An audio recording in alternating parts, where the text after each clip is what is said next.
Hi, this is Mohammed, and in this part of this assignment for P3, I am going to be discussing um, the issues affecting the project management. So this will cover topics like changing external force, monitoring progress, corrective action, communication, guidelines and legislations, conflict, impact of the project's output on other systems. So first of all, we have the effects of external factors. So this could be anything like that's out of our control or out of a human being's control, like the weather, which could affect a lot of things like transport. It may cause traffic, could cause lateness, could cause even delay, things that we're not able to control. So these factors are, you know, it could majorly affect or postpone the project. So yeah, next up we got monitoring progress.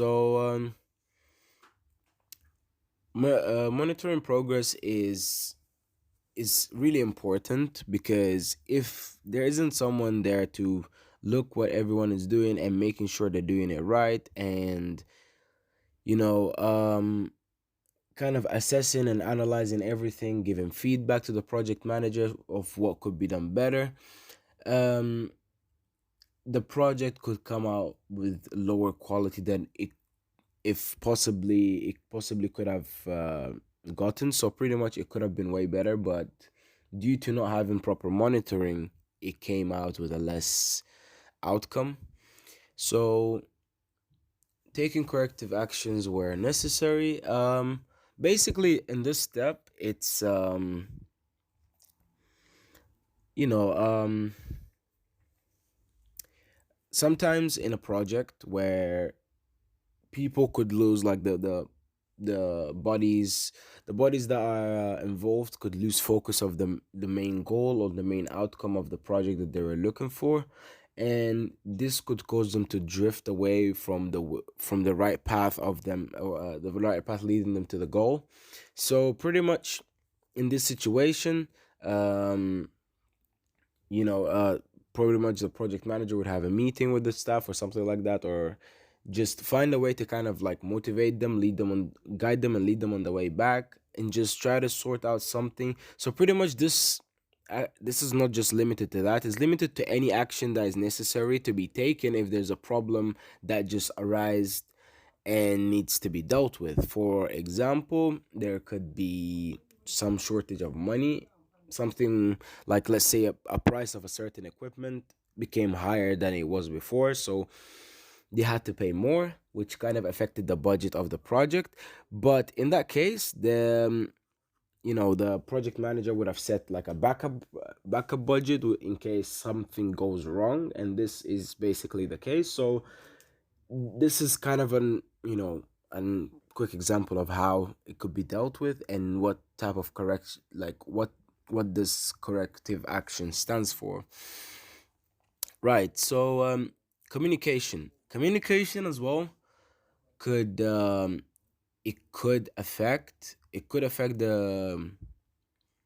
the process, because lack of communication and lack of proper communication could really affect the project. Or also, even sometimes with certain companies, they could have stakeholders or participants from different countries who speak different languages, and it would be hard to kind of communicate and translate, and just things could go misunderstood within the translation.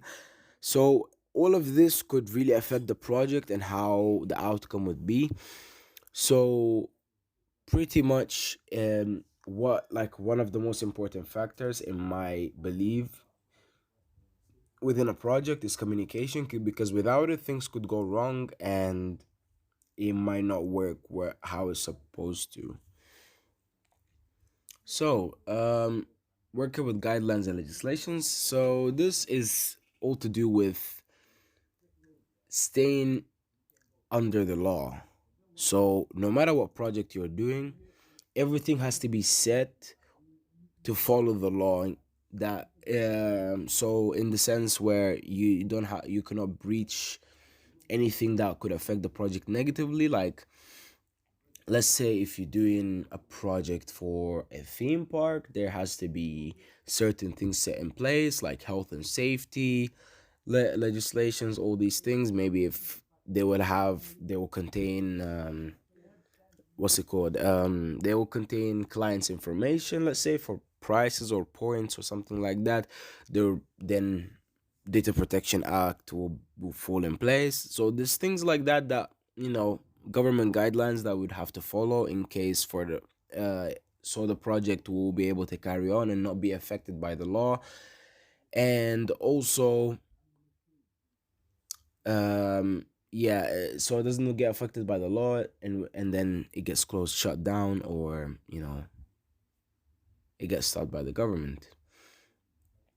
So last but not least, it's dealing with conflict. So dealing with conflict, it means basically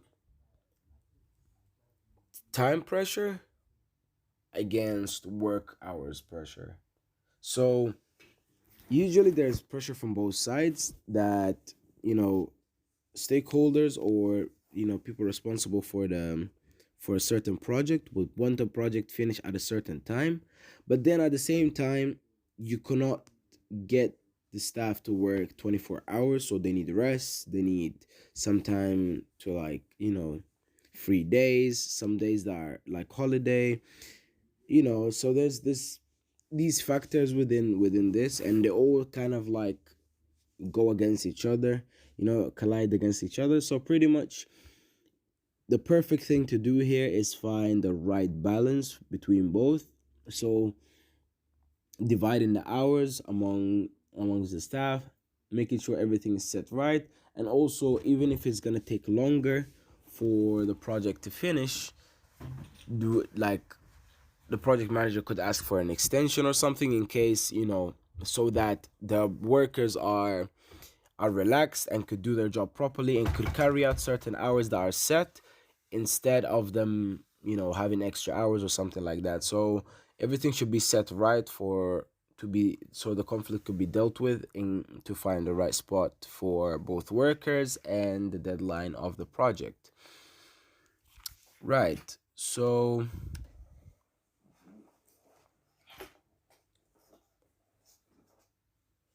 yeah, there's this other part in the end, which is the impact of project outputs on other systems. So let's say, within a company, a project is made or set by the higher ups, and a project manager has been assigned, a certain staff has been assigned.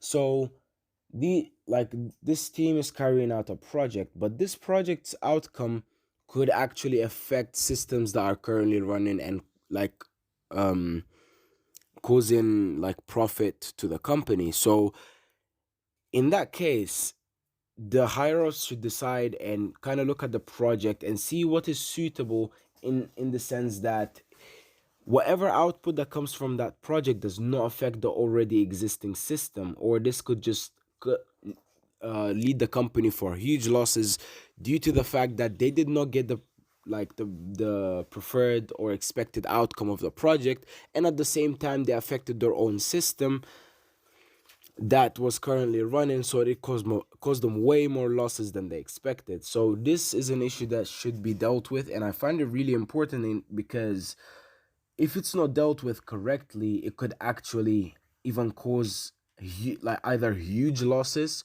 or breaching of government guidelines, or even it could like cause the company to bankrupt. So it has to be dealt with correctly, and it has to be looked and overseen and reviewed and updated regularly to make sure that everything will be running up to plan. Right, this is gonna be all for P3 of this assignment, and I'll see you all in the next one.